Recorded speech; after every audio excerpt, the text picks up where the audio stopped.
vlogs, magandang umaga. Kakain na naman tayo ng ating breakfast. So nagpabili na naman kami ni Francis doon sa Bangladeshi na kasamahan namin dito. So isang piraso ang isa. Tinago ko ng isa sa bag dito. Mamaya na naman to sa tanghali. So ang ito pala guys, 150 real lang. So magkano lang yun? 15 plus 750, 23, mga 23 or 25 real. Ay, pesos pala, sorry. Ang 1 real and 50 halala is 25 pesos or 23.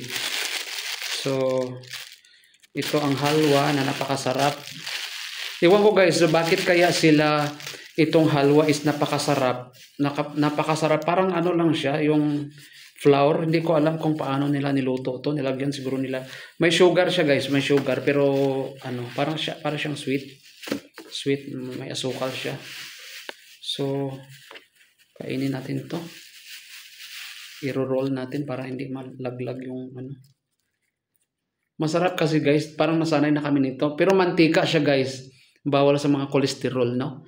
Pero minsan, yung bawal kasi guys, masarap pero dapat is mag-ingat talaga tayo sa ating mga sarili.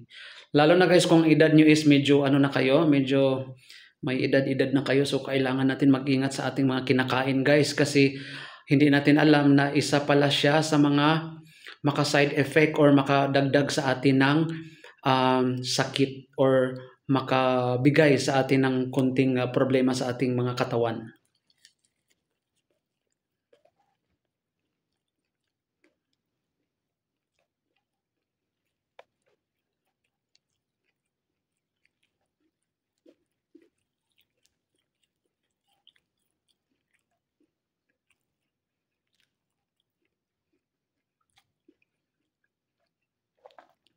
Alam mo guys, itong pagkain na ito, mamimiss ko to pag makauwi sa Pilipinas.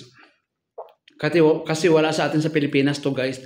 Itong mga pagkain na ito is mga kinakain talaga ng mga Pakistani, mga Bangladeshi, Indian, and sometimes may mga ano rin, mga ibang lahi din na Sri Lanka or basta mostly sa kanila guys, sa kanilang mga ano to sila, ganito ang kinakain nila.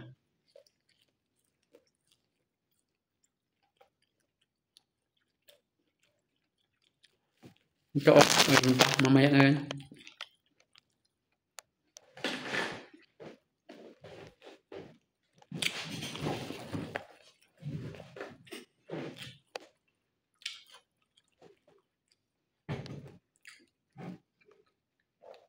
Tapos tubig lang ating inumin guys. Tubig.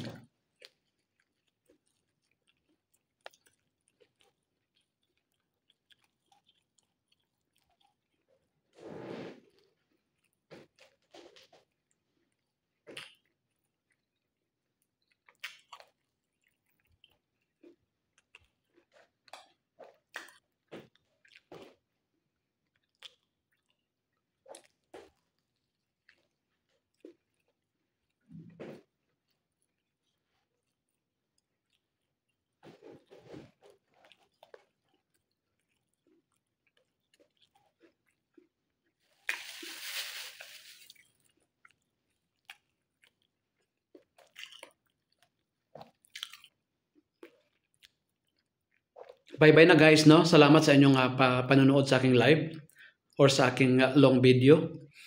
Huwag natin i-escape guys ang ads dyan, no? Makatulong kayo sa akin para po madagdagan ang aking mga savings, para maka-earn tayo at makasahod sa Facebook, no? May mga advertisement po dyan guys. Please don't skip my ads. Thank you and magandang buhay.